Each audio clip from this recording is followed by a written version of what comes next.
Paz do Senhor a todos. Vamos dar início ao nosso culto, né? Queria que vocês fechassem os olhos, por favor. Senhor Deus e Pai, nós rendemos graças ao Senhor essa noite, Pai. Pedimos a Tua bênção agora, porque vamos cultuar o Teu nome, a Tua pessoa. Oh Deus, nós Te louvamos, que Cristo seja o centro das nossas atenções hoje, que toda dificuldade, todo problema fica para trás, nós entregamos nas Tuas mãos e que o Senhor possa renovar o nosso coração essa noite. Ó Deus, tudo que for feito aqui essa noite, seja para a honra e glória do Teu nome. Abençoa os louvores, abençoa aqui a palavra do pregador dessa noite, abençoa a Tua igreja e aqueles que estão ainda chegando, Senhor, que o Senhor possa guardá-los, protegê-los. Nós Te adoramos, Pai, em nome de Jesus, amém, amém, glória a Deus. Eu queria dar os avisos aqui, e o primeiro é o nosso acampamento, né? O Acampa Betel, já tá no ru aí, meio devagar, vamos de novo? O Acampa Betel, está melhorando mais ou menos, mas nós vamos chegar lá. Então, não deixe de vir, tem aí o nosso logo aí, volta um pouquinho. Volta no primeiro, isso, tem uma Acampa Betel, não fique de fora. São apenas 120 vagas, mas já está no finalzinho, viu?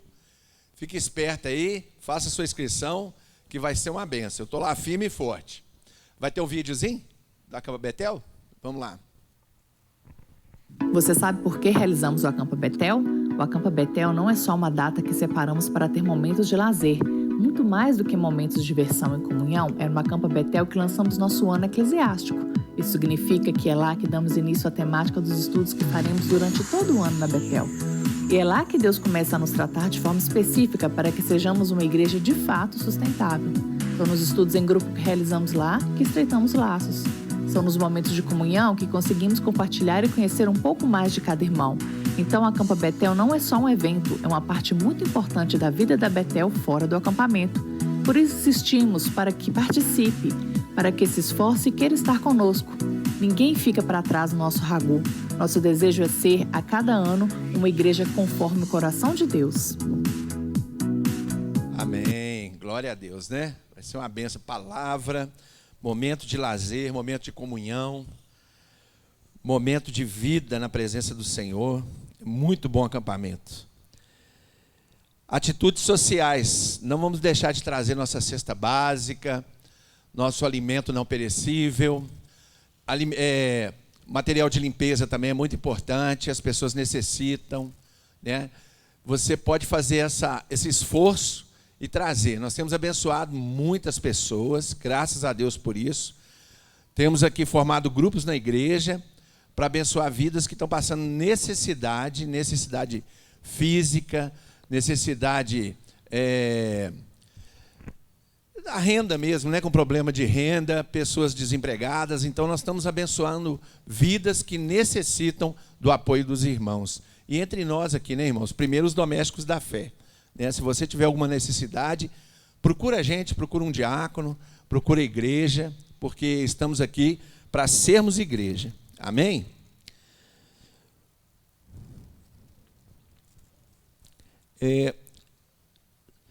Quem está com a Bíblia aí, pode abrir no Salmo 66, verso 20. Salmo 66, verso 20. Eu queria que a igreja lesse aqui, ó. Ou na sua Bíblia, quem não trouxe pode ler aqui comigo. Então vamos ler? Louvado seja Deus, que não rejeitou minha oração, nem afastou de mim o seu amor.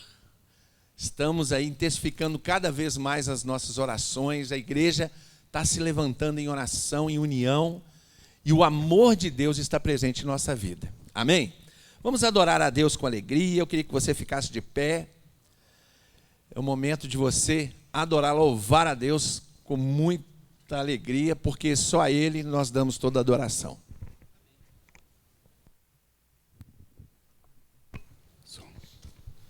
Boa noite, irmãos. Glória a Deus. Estamos aqui mais uma noite para adorar o nome do Senhor Jesus. O salmista nos diz em Salmo 145: exaltar-te-ei, ó Deus meu e Rei, e bendirei o seu nome todos os dias para sempre. Esse é o intuito de nós estarmos aqui reunidos em comunidade para adorarmos ao Senhor com muita alegria.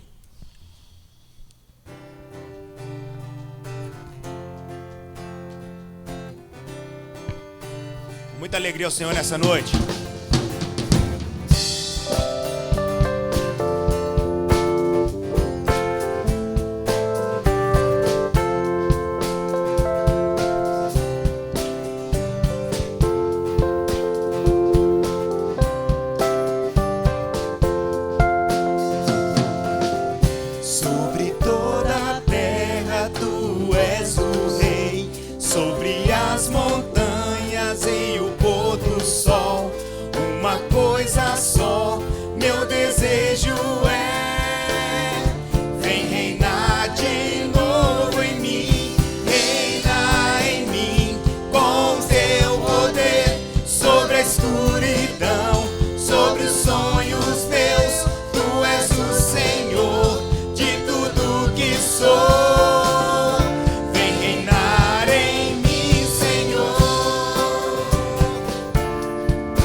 Sobre o meu pensar, tudo que eu falar, faz-me refletir a beleza que há em ti. Tu és para mim mais que tudo aqui. Vem reinar de novo em mim, reinar em mim, com o teu poder, sobre a escuridão, sobre os sonhos meus. Tu és o Senhor de tudo que sou. Vem reinar em mim, Senhor, reinar em mim, com o teu poder, sobre a escuridão, sobre os sonhos meus. Tu és o Senhor de tudo que sou. Vem reinar em mim, Senhor, vem reinar em mim, Senhor, vem reinar em mim, Senhor.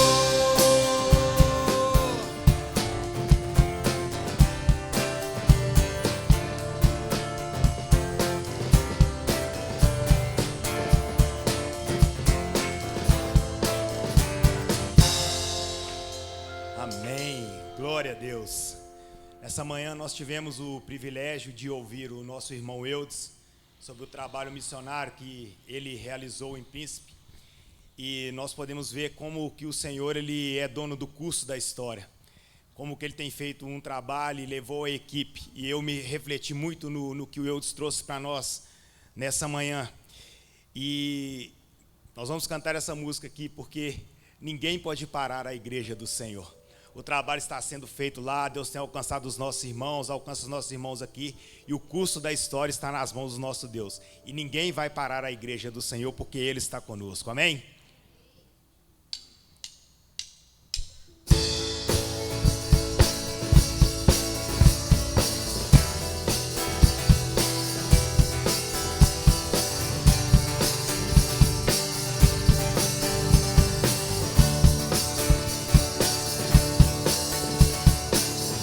Pressionados, mas não desanimados, perplexos, mas não desesperados.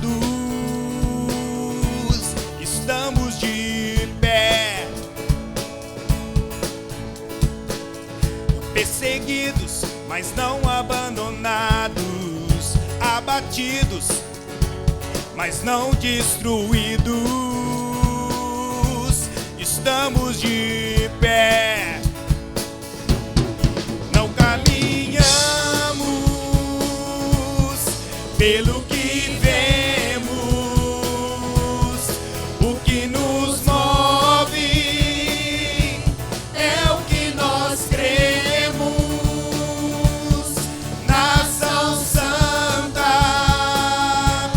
somos a igreja, vivemos por fé, estamos de pé. Perseguidos, mas não abandonados, abatidos, mas não destruídos. Estamos de pé, não caminhamos pelo que vemos, o que nos move é o que nós cremos. Nação Santa, somos a igreja, vivemos por fé, estamos de pé.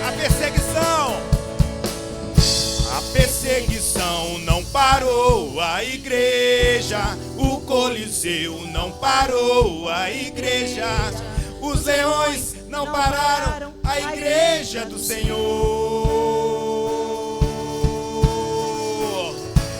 O inferno não pode prevalecer.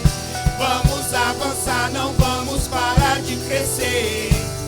Ninguém pode parar a igreja do Senhor.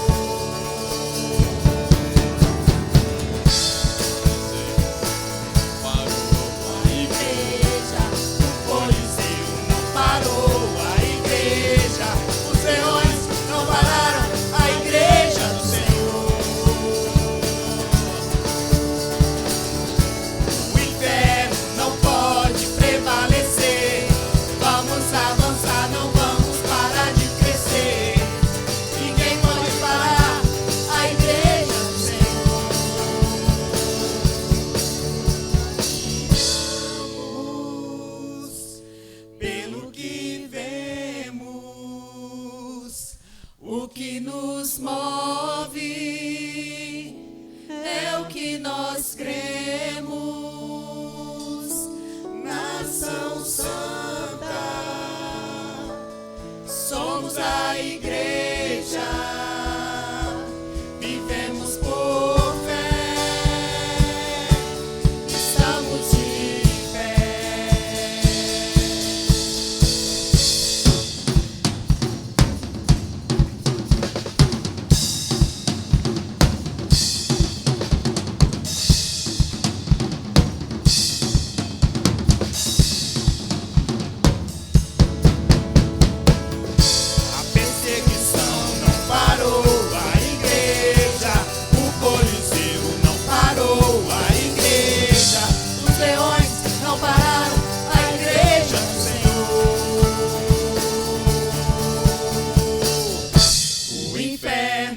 Pode prevalecer.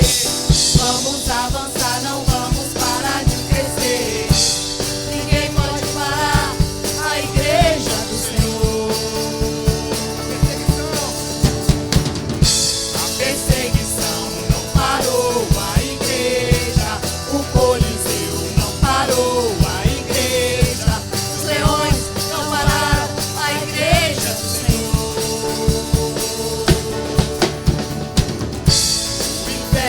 Não pode prevalecer.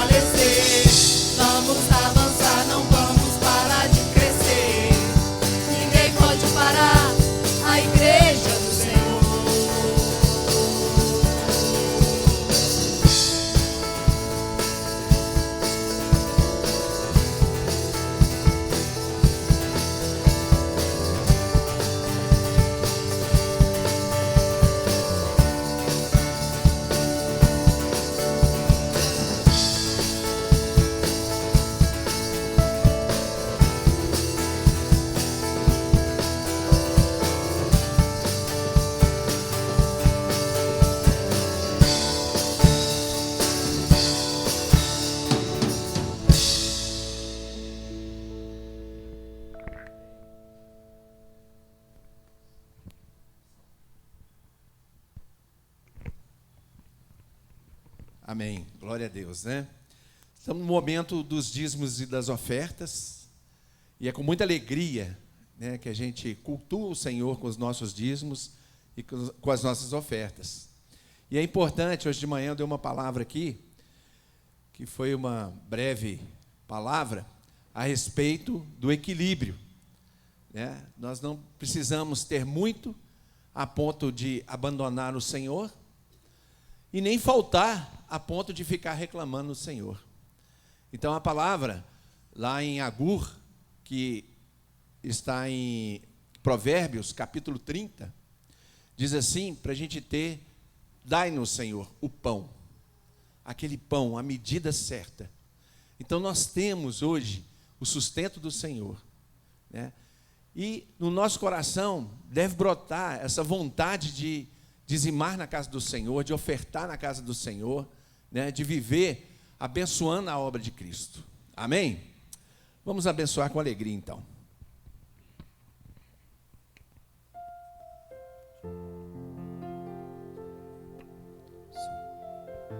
Enquanto nós cantamos o louvor, os irmãos têm a oportunidade de trazer ao gasofilaço os dízimos e as ofertas.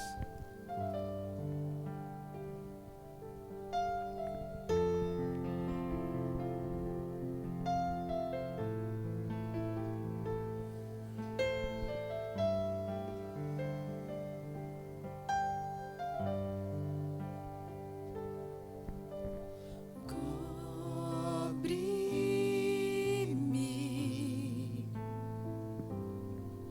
com tuas mãos, com poder,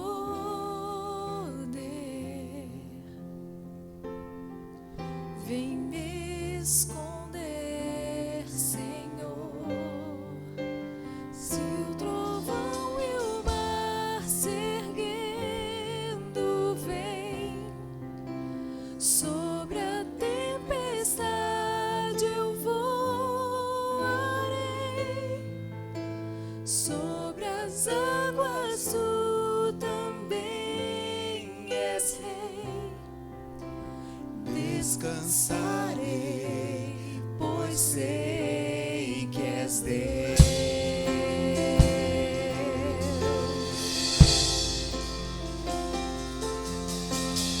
Minha alma está segura em ti. Sabe bem que em Cristo firme está. Se o trovão e o mar se erguendo vem, sobre a tempestade eu voarei, sobre as águas tu também és rei. Descansarei, pois sei que és Deus.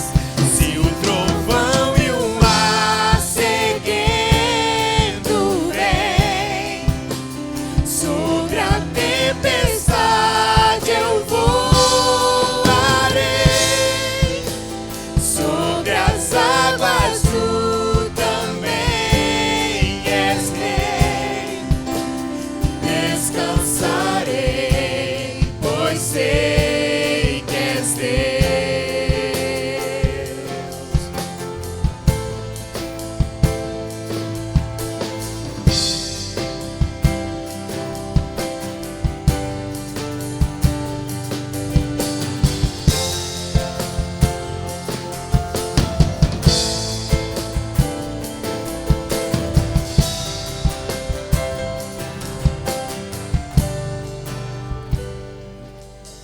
Minha alma está segura em ti. Sabe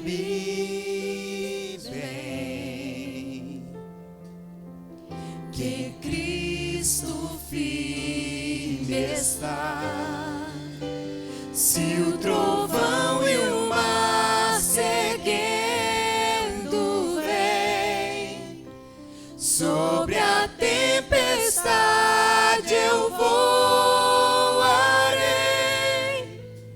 sobre as águas tu também és rei.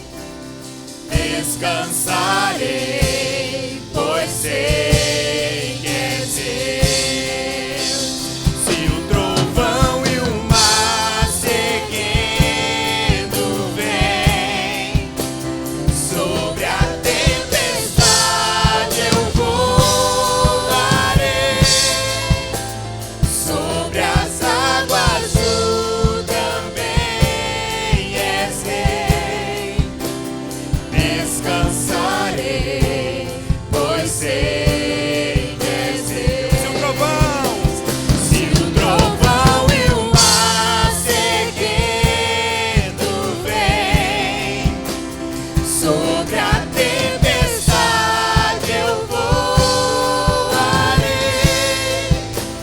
sobre as águas tu também és Deus.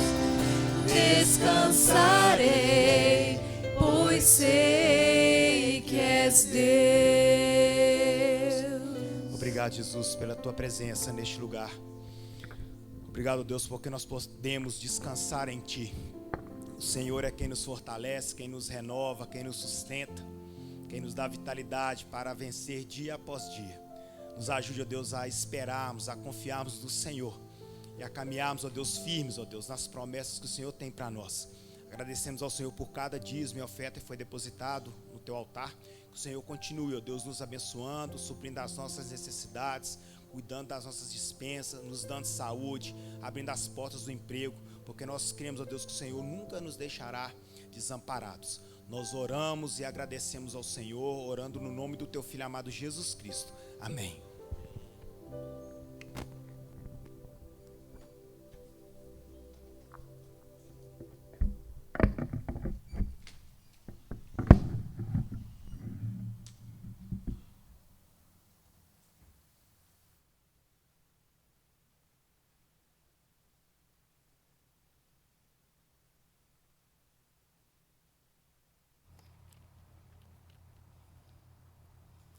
Amém, amém. Me ouvem bem aí atrás? Amém.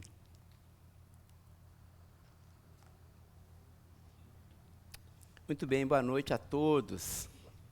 Que a graça e a paz de Jesus esteja nos nossos corações. Deus é bom. Depois de um período de louvor abençoado como esse, nós precisamos ouvir a voz de Deus, né, irmãos? Eu quero convidar você a deixar sua Bíblia aberta no livro do Apocalipse, capítulo 1. Nós não vamos ler propriamente o capítulo, mas nós vamos fazer uma introdução à nossa nova série de mensagens, cujo tema é Uma Igreja Insustentável. Os irmãos sabem que nós estamos dentro da visão e da perspectiva que Deus tem nos dado, trabalhando com a nossa igreja, 2 pilares fundamentais. O primeiro deles é o Ragu, e o segundo deles é a nossa igreja sustentável. E dentro dessa perspectiva, e completando agora o nosso biênio ministerial, nós estamos tratando sobre a igreja sustentável, e nós achamos apropriados nessa nossa série de mensagens de domingo à noite, a gente pensar, à luz das cartas que Jesus endereçou às 7 igrejas, pediu que Pedro escrevesse às 7 igrejas, a gente pensasse no contraponto. E o contraponto é justamente esse, né? O que torna uma igreja insustentável? A gente fala de igreja sustentável, uma igreja que permanece, né? Uma igreja que floresce, uma igreja que dá frutos, mas a grande questão, e um importante contraponto é, o que torna uma igreja insustentável a ponto de Jesus ameaçar a sua destruição? Então, essa vai ser a leitura que vamos fazer dessa série de mensagens, Mas hoje nós vamos fazer apenas algumas considerações introdutórias. Então nós teremos aqui, irmãos, na verdade, uma espécie de sermão continuado. O que é isso? É um sermão que começa agora, mas não tem dia para acabar, tá certo? Então a gente não vai ter um sermão com início, meio e fim, 3 pontos, como os presbiterianos fazem, eu gosto de fazer assim também, mas nós vamos ter, como é uma série de estudos, nós vamos então começar, e aí a partir dos próximos domingos nós vamos desenvolver o tema muito parecido com o que já fazemos domingo pela manhã no nosso estudo aos Efésios. E aqui com algumas aplicações mais práticas, considerando também os nossos visitantes. Muito bem. Então, quero recomendar fortemente aos irmãos que em casa tirem um tempinho para ler Apocalipse capítulo 1 e também Apocalipse capítulo 2, que será o nosso enredo principal. Capítulo 3 também, você pode fazer a leitura, onde estão aí as 7 cartas que Jesus endereçou a sua fala. Não é? Muito bem, alguns aspectos, então, gerais. Hoje vamos ficar nesses aspectos gerais, contextuais, e lembrando também que uma coisa importante, todo o segundo domingo do mês, no culto da noite, nós temos a ceia do Senhor. Então, nesse segundo domingo, e nos próximos segundos domingos, nós faremos um break, uma pausa para a nossa ceia. Então, nós não teremos o estudo e nós continuaremos nos outros, tá certo? Então, primeiro domingo, terceiro e quarto, ou quando tiver quinto domingo do mês, a gente estuda, mas no segundo domingo a gente faz uma pausa e a gente tem aí uma fala sobre a ceia do Senhor. Mas hoje nós vamos fazer a introdução, e então no terceiro domingo nós vamos começar o nosso estudo a partir da carta à igreja em Éfeso. Muito bem, feito essas considerações, quero apresentar então para os irmãos alguns aspectos contextuais, só para a gente poder se situar melhor dentro da fala de Jesus. O primeiro ponto importante é que o livro do Apocalipse ele foi escrito possivelmente já no final do primeiro século, por volta ali do ano 95 da era cristã.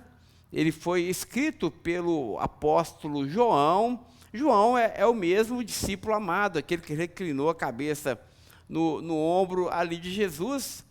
Uma curiosidade interessante, que dos 12 apóstolos de Jesus, apenas João morreu de morte morrida, de morte natural. Todos os outros apóstolos foram martirizados. Então, isso é uma coisa importante para nós hoje, né? Dentro da nossa cultura ocidental, e pensar a Bíblia como sendo um livro assim, mágico, que nos protege dos sofrimentos, né? E a gente tem muito isso. A gente está vendo como que os próprios apóstolos deram as suas vidas por causa da mensagem do Evangelho. Então, nós temos aqui o apóstolo João, no contexto de exílio.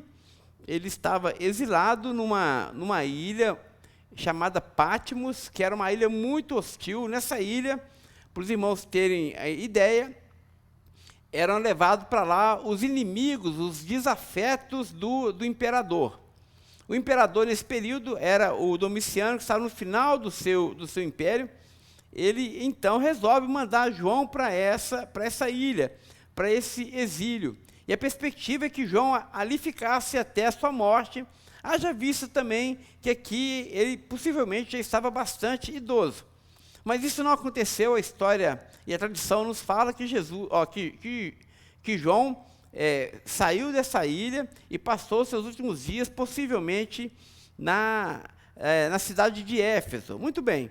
Mas Jesus, então, nessa ilha, nesse lugar inóspito, hostil, Jesus, então, se apresenta para João e ele traz para ele a revelação que nós chamamos de Apocalipse. Apocalipse significa justamente isso, revelação, literalmente é tirar o véu, é um descortinar, é como se os nossos olhos fossem abertos, como se houvesse uma cortina de fumaça, e a gente fosse impedido de ver as coisas no mundo espiritual ou a partir da eternidade, então João tem essa cortina tirada, e ele então começa a perceber as coisas a partir da perspectiva de Deus. Irmãos, isso é para nós algo extremamente encorajador, não é?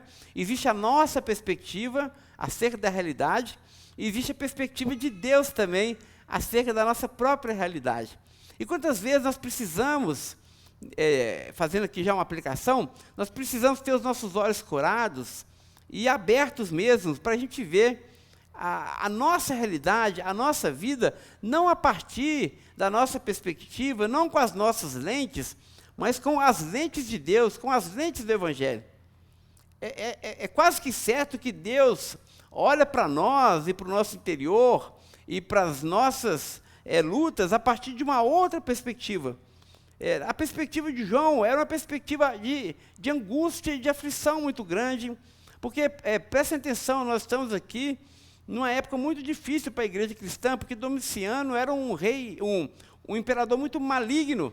Ele estava perseguindo os cristãos, e os cristãos eram lançados nas arenas, os apóstolos já haviam todos morrido, e João então estava muito angustiado, porque ele foi muito hostil, ele estendeu a perseguição que Nero havia iniciado aos cristãos, porque Nero produziu uma perseguição localizada aos cristãos somente ali em Roma, mas agora Domiciano, o que ele faz? Ele estende essa perseguição para todo o Império Romano.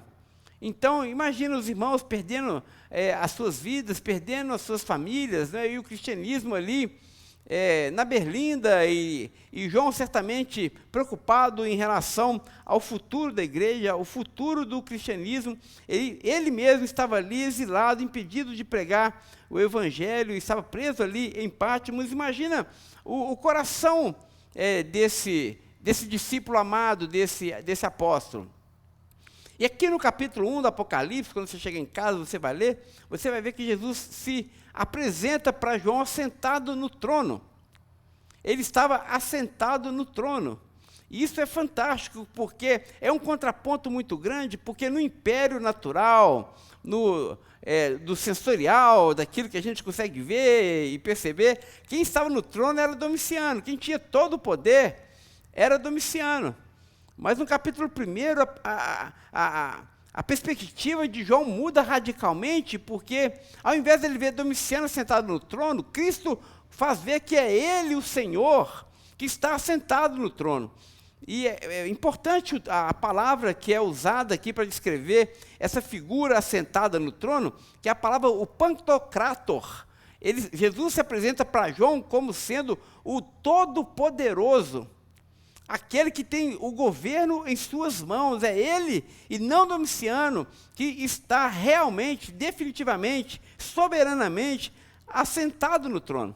E é dentro dessa perspectiva de Cristo reinando, Cristo soberano, que João então recebe a revelação do Apocalipse. E nós já falamos um pouquinho do ambiente político ali do Império Romano, como as coisas funcionavam, e o povo judeu era muito oprimido, inclusive por altos impostos e tudo mais, mas havia também ali em Roma um fato muito curioso, dentro da perspectiva religiosa, porque Roma era uma capital, o Império Romano era de uma perspectiva religiosa pluralista, ou seja, a sociedade romana era uma sociedade pluralista. O que isso significa? Significa que debaixo do guarda-chuva de Roma podia caber literalmente todas as religiões. Todas as religiões eram aceitas. Não havia dificuldade nenhuma em você adorar o Deus que você desejava adorar.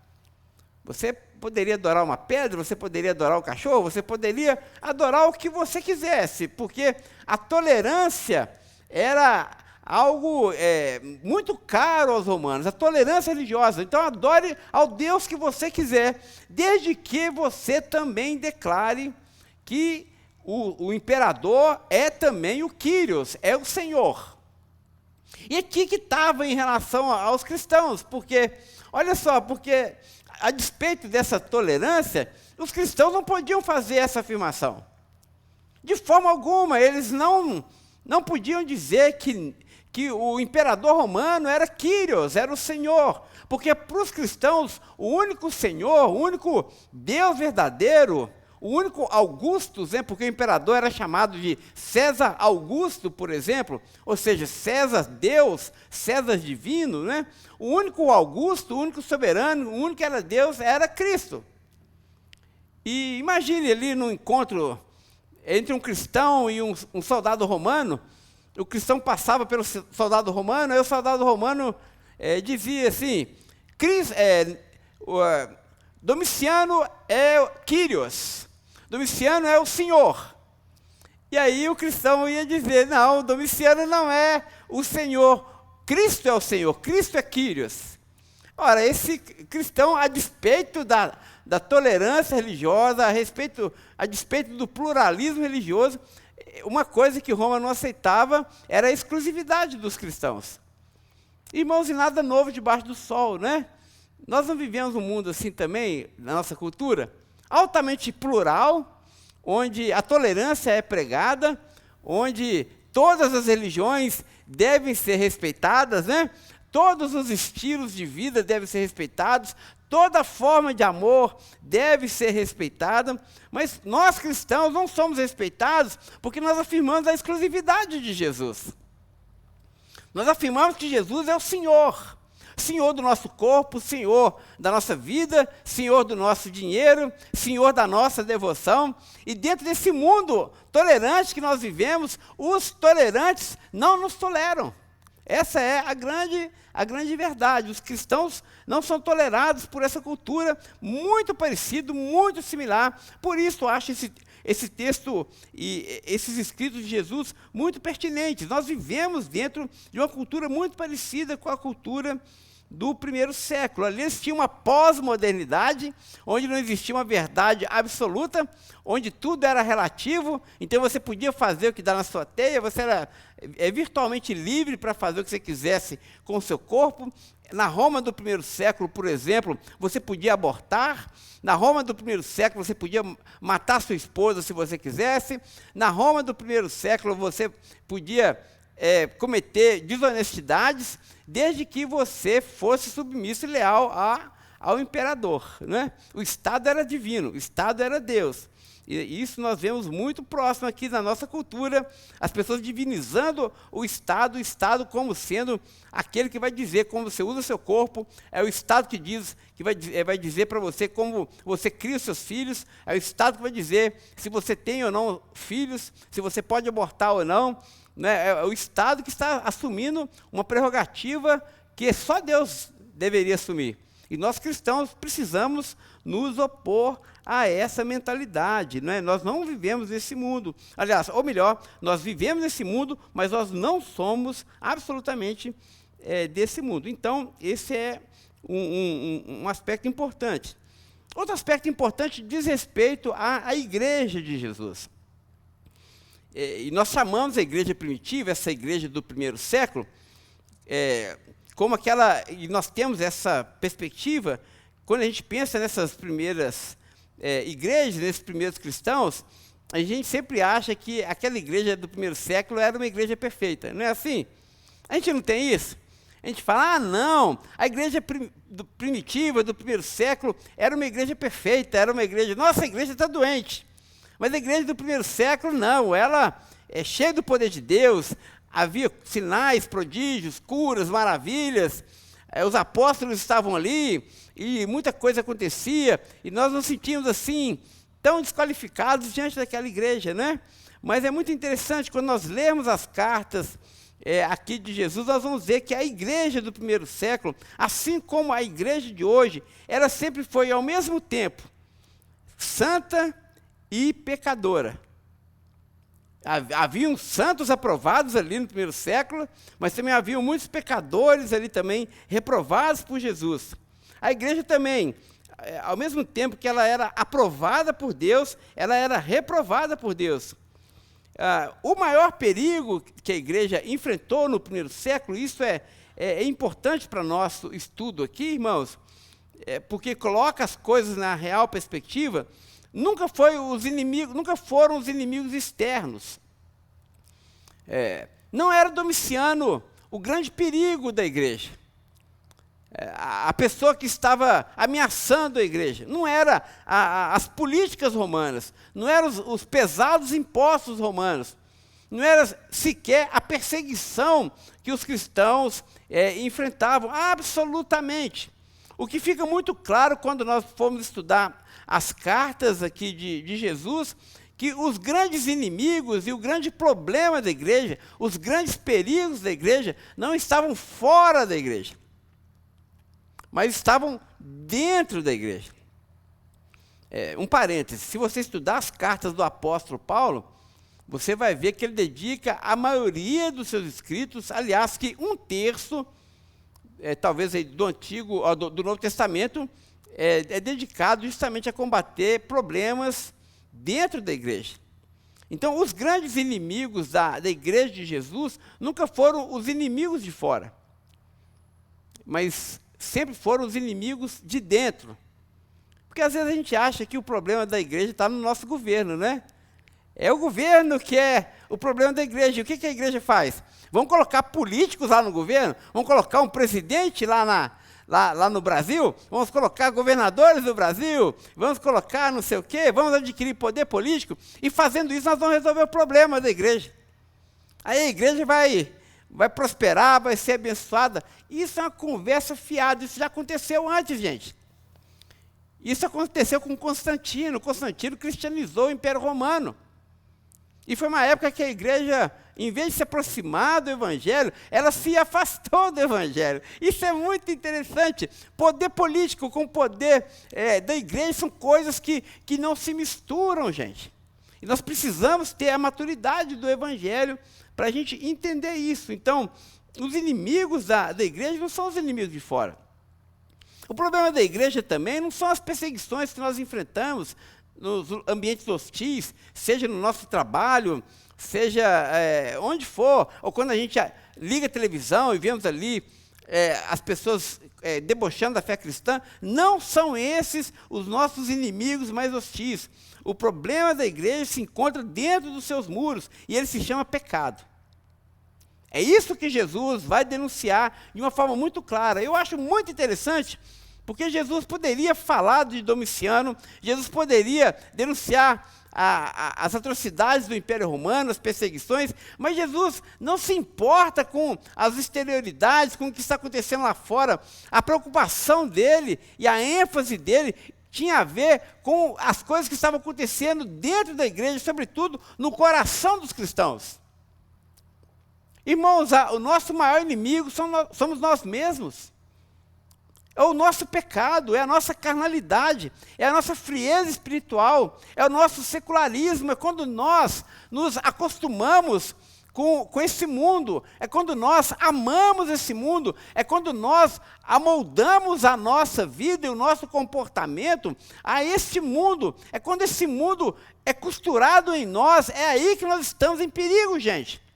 É quando nós relativizamos o pecado, porque deixamos de discernir a verdade da palavra de Deus, porque deixamos de nos submeter à voz do Espírito de Deus, e porque nós fazemos as coisas como nós queremos, no nosso autogoverno, no nosso orgulho, na nossa empáfia, no nosso desejo de ser Deus. Porque não se engane, não é só Domiciano que queria ser Deus, muitas vezes nós queremos ser Deus também, deuses da nossa vida. É justamente aí que corre sério perigo, nós corremos sérios perigos de sermos derrotados, é pelo nosso coração. E o que nós vemos aqui nas cartas que Jesus endereçou a essas 7 igrejas? O Senhor da igreja sondando o coração do seu povo, julgando o coração do seu povo. Porque Cristo, ao mesmo tempo que é o Senhor e o Salvador da igreja, preste atenção, Ele também é o juiz. É Ele quem nos julga, gente. Porque muitas vezes nós julgamos a saúde da igreja a partir das perspectivas meramente humanas, mundanas, carnais, seculares. E nós achamos que a igreja está saudável quando ela está lotada. Nós achamos que a igreja está saudável quando ela está rica. Nós achamos que a igreja está saudável quando está todo mundo aplaudindo e nos colocando no pedestal e dizendo, olha que modelo de igreja, olha que igreja abençoada. Mas jamais devemos perder de perspectiva que quem nos julga é o Senhor. Quem julga a igreja com critérios verdadeiros, justos, santos e eternos é o nosso Senhor. E Cristo continua julgando a sua igreja hoje. Isso deveria colocar um medo no nosso coração. Eu já falei isso, mas outro dia eu passei na rua, aí eu vi uma frase numa camisa de um rapaz, umas frases engraçadas por aí. E eu gosto de ir lendo, eu leio tudo que eu vejo, assim, eu gosto, né? Eu gosto de ler e tal. Coisa de doido, né? As camisetas, né? Toda camiseta eu quero ver a mensagem que está escrita ali. Aí o camarada tinha uma mensagem assim na camiseta dele. Quem me julga é o Senhor. Você já viu essa frase, essa camiseta? Quem me julga é o Senhor. E aí eu falei, que coisa interessante. Aí, atrás assim, da camiseta dele estava escrita, né?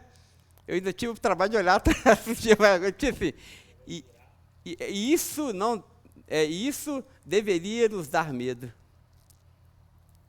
Perfeito. Quem nos julga é o Senhor. E isso deveria tirar o nosso sono, gente. Porque Deus é ininganável. Não sei se existe essa palavra, mas Deus não se engana. Deus sabe quem nós somos. Deus sabe quem a Betel é. Ele é o nosso juiz, é assim que ele se apresenta a essas igrejas, como sendo o Senhor, o Salvador, mas também como sendo o juiz da igreja. Outra observação importante aqui, ainda de forma introdutória para o nosso estudo, é que essas cartas, essas 7 cartas, elas sempre começam com endereçamento, e essas cartas são endereçadas ao anjo da igreja. Você vai ler todas as 7 cartas, Jesus começa a carta dizendo assim, ao anjo da igreja em Éfeso, escreve. Ao anjo da igreja em Tiatira, escreve. Ao anjo da igreja em Sardes, escreve. E esse anjo aqui, os comentaristas são muito unânimes em dizer que esse anjo é o pastor da igreja. Então Jesus endereça essa carta de muitas vezes de julgamento ao pastor da igreja. Irmãos, e quando eu li isso aqui, e agora lendo para falar para os irmãos, isso encheu meu coração de um temor enorme.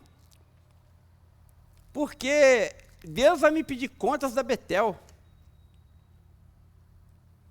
Deus vai me pedir contas da santidade da Betel, da saúde da Betel, do amor da Betel. E isso encheu meu coração de temor, meus irmãos. Aliás, que isso tem que tirar o meu sono, porque Jesus está dizendo, olha, eu conheço você, eu conheço a sua igreja. E quando Cristo reprova a igreja, primeiramente, Ele está reprovando o pastor da igreja. Olha que responsabilidade enorme, pastor Levi, nós que temos a vocação, Renato, nós que somos chamados por Deus ao santo ministério da palavra do Senhor, sabendo que nós vamos receber maior e mais rigoroso juízo. Deus vai cobrar de nós, meus irmãos. É por isso que nós precisamos ser fiéis à sua palavra. É por isso que nós não podemos, de forma alguma, açucarar o evangelho de Jesus. E talvez a gente fique aí no banco, mas o pastor podia trazer uma palavra mais leve, mais abençoada. Eu queria sair daqui tão mais feliz. Mas a nossa missão não é fazer a igreja mais feliz, mas a missão que Deus deu aos pastores é nos esforçarmos para apresentar essa igreja cada vez mais santa ao Senhor.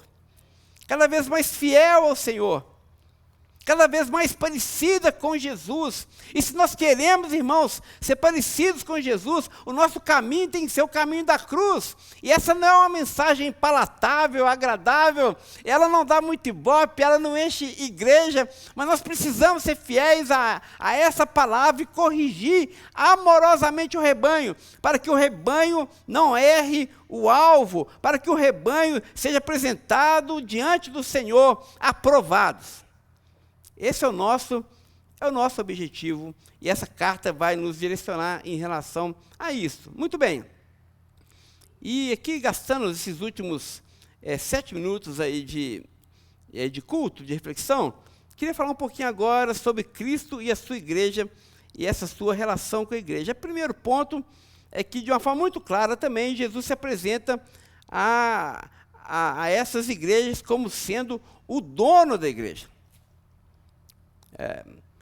A igreja não é de propriedade humana. A igreja não pertence ao pastor. É um abuso espiritual quando uma igreja tem dono. Então a igreja não tem dono, gente.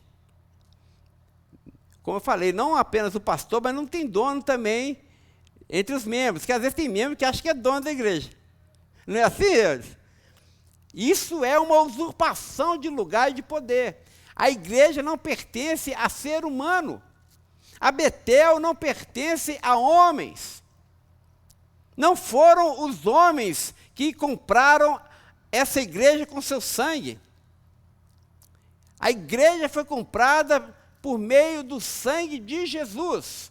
Jamais devemos nos esquecer disso, gente. Isso deve colocar temor no nosso coração. Nós não podemos fazer na igreja e da igreja aquilo que nós bem entendemos. Ela tem um senhor, ela tem um Quírios, ela tem um dono, e todos nós precisamos nos submeter a esse governo. Porque no frigir dos ovos existe apenas um Senhor, todos nós somos servos. O único que deve brilhar na igreja, aparecer na igreja, e ser exaltado na igreja, e ser lembrado na igreja, o único que é insubstituível na igreja é o Senhor Jesus. E mais ninguém, homem nenhum. Então, se tiver algum homem aqui brilhando na igreja, olha, não é Cristo brilhando. É sinal que a igreja está doente. Então, precisamos nos lembrar, Cristo lembra essas igrejas que Ele é o dono, Ele é o Senhor. A segunda coisa que salta aos nossos olhos quando a gente vai estudar aqui as cartas é que Cristo conhece profundamente a sua igreja. Ele usa aqui uma expressão em várias dessas cartas, eu conheço vocês. A ideia do gnosco, de gnoses, de conhecimento. Eu conheço vocês. E aqui é muito interessante, porque não é um conhecimento superficial, mas é um conhecimento profundo. Eu conheço a alma de vocês. E aqui ele está emitindo um julgamento não pessoal, mas um julgamento comunitário. Eu sei quem vocês são. As pessoas não precisam dizer para mim, eu sei quem vocês são. Vocês estão nus diante de mim.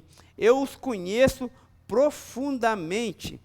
Porque ele discerne todos aqueles que lhe pertencem. A ideia é muito interessante quando estudarmos, por exemplo, a carta aqui à igreja de Éfeso. Jesus vai se apresentar como aquele que está no meio da igreja, não é? Essa ideia de que ele anda no meio da sua igreja, enquanto ela se ajunta nas suas reuniões coletivas. Isso é encorajador para a gente. Imagina agora, nesse exato momento, Cristo andando no nosso meio. A gente naturaliza tanto as nossas reuniões, né? E a gente precisa de um apocalipse também. A gente precisa também tirar o véu para a gente ver, gente, que Cristo está aqui entre nós. Os anjos do Senhor estão aqui entre nós. E Cristo está aqui sondando coração por coração. Sondando as nossas mentes, sondando as nossas intenções, sondando os nossos afetos, e isso é fantástico. Ao mesmo tempo que amedronta a gente, né? Porque essa alma nua diante de Deus é desafiador. Sabe que Ele nos sonda, a gente não pode esconder dele as intenções do nosso coração. Ao mesmo tempo é altamente encorajador, porque Ele conhece a nossa sinceridade. Ele conhece a nossa fragilidade, Ele conhece a nossa estrutura, Ele conhece as nossas necessidades. Nós cantamos agora essa música, essa última música, cobre-me com suas mãos, com poder vem me esconder, Senhor, né? E imagina Jesus, olha, eu sei que você precisa de um abrigo, Eu sei que você precisa de um esconderijo. Eu conheço a sua rotina. Eu conheço a sua casa, eu conheço as suas lutas. Vem, eu vou te esconder, eu vou te cobrir com o meu amor, eu vou te esconder na minha graça. Cristo sonda a igreja, Ele está presente entre nós, Ele sabe aquilo que nós precisamos, Ele discerne os nossos corações, Ele conhece o nosso caráter, Ele conhece a nossa integridade, Ele conhece a nossa sinceridade, meus irmãos. Ele conhece a nossa rotina fora das paredes da igreja também. Daí a importância fundamental de vivermos uma vida santa. Porque Cristo não está interessado apenas no nosso culto aos domingos. E nós vamos ver nas cartas, Ele está interessado nos nossos cultos entre os domingos. É como nós tratamos a nossa esposa, é como nós cuidamos dos nossos filhos, é como nós obedecemos aos nossos pais, é como nós lidamos com o nosso corpo, é como nós tratamos as pessoas que estão acima de nós, como nós tratamos as pessoas que estão abaixo de nós. Ele está interessado na integralidade da nossa vida, que nós possamos apresentar, e nós devemos apresentar a Ele as nossas vidas santas e aprovadas por Ele. Ele nos conhece. Ele está presente nas reuniões. E, por fim, Ele ama o seu povo e disciplina a sua igreja. A gente fica comovido quando a gente ouve essa palavra, Cristo nos ama. Nós falamos sobre isso semana passada. E receber o amor de Deus no nosso coração é fundamental, porque o amor de Deus é o paradigma de todos os outros amores. Deus nos ama mais do que os nossos pais. Deus nos entende e nos compreende mais do que a nossa esposa. Em Cristo nós somos plenamente amados e aceitos. Mas é verdade também que esse amor é um amor de disciplina. Quem ama, disciplina. Quem ama, fala a verdade. E se você não quer ouvir a verdade, não venha aos domingos à noite, porque essas cartas vão nos dizer verdades inconvenientes. A gente não vai gostar muito de ouvir. Vai fazer a gente sangrar. Mas certamente vai também trazer cura para as nossas almas. Amém? Amém. Feche os olhos e vamos orar ao Senhor nosso Deus.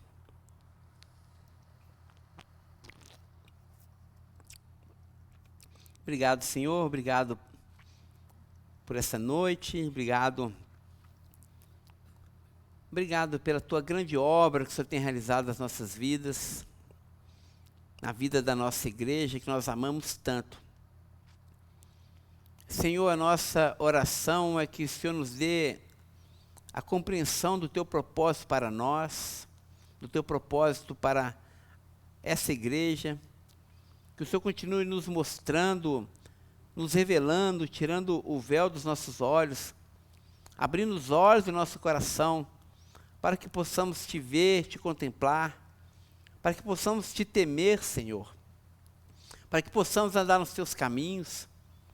Ó Deus, que nessa jornada de estudo que teremos, o Senhor possa nos guiar, Senhor, para o centro da Sua vontade, não apenas para uma compreensão mais clara e mais viva da Sua mensagem, mas, sobretudo, nos dê um coração dócil, Senhor, para que possamos ser santificados, ser limpos por essa palavra, que a Betel, Senhor, possa amadurecer como igreja, que possamos, ó Deus, como igreja, caminhar em santidade diante de Ti. O nosso desejo é sermos aprovados por Ti, Senhor. Recebe o nosso louvor, que ainda vamos cantar, recebe o culto que já Te prestamos, no nome de Jesus. Amém. Amém. Irmãos, domingo abençoado a todos. Nós, lá embaixo, vai ser servido lá embaixo, né, Flor? Na cantina, nós temos ali um resto da Cea Ágape hoje de manhã. Tem muito bolo, tem biscoito, tem café, tem leite. Não vai embora sem dar pelo menos 60 abraços e tomar um café conosco. Até logo mais.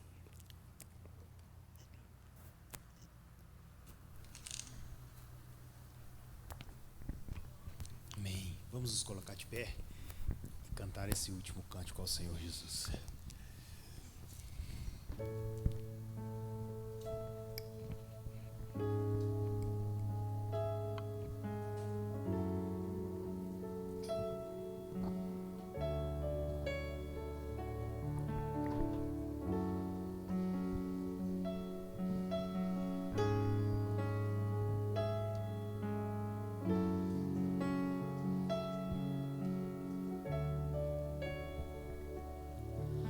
Tu reinas no trono dos céus, a criação se prostra aos teus pés. Tu reinas vestido de glória, os anjos te adoram aos teus pés. Para sempre governarás, teu reino não passará. Ó Santo Deus, fico maravilhado. Tu és muito mais do que eu possa expressar. Ó Santo Deus, quebra o vaso de alabastro sobre o Deus que sabe me maravilhar. Tu és totalmente amável, tesouro desejável, que eu procuro. Tu és fogo apaixonado, eu sou o meu amado e tu és meu. Pra sempre governarás, teu reino não passarás. Ó Santo Deus, fico maravilhado. Tu és muito mais do que eu possa expressar. Ó Santo Deus, quebra o vaso de alabastro sobre o Deus que sabe me maravilhar. Derramo